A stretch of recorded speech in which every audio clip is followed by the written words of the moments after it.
India surrender कर देला।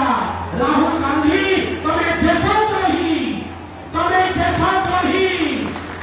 Bharatvarsh surrender करी, भारतवर्ष गज्जन करिछि, जितिकी आसिछि, पाकिस्तान को धुलसात करिछि।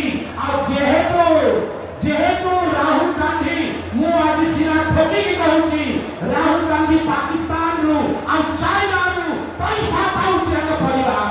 ए गांधी परिवार पैसा पाउछि चाइना रु आ पाकिस्तान रु। ये होचंती आम देशद्रोही लोक माने। सेहि पई भारत वर्ष विरुद्ध रे कहउछंती आमे केबेई ए राहुल गांधी को, ए गांधी परिवार को क्षमा करा नाही। आम भारत सुरक्षा, आम भारत आन बान शान पाई आमे आर्मी सागरे एवं राजनीतिक इच्छा शक्ति सागरे आमे छिड़ा हवा। जदि आपण को मोरे सहमत दुई हाथ देखि आपण कहिबे भारत माता की, भारत माता की, भारत माता की। बहुत बहुत धन्यवाद। जय जगन्नाथ।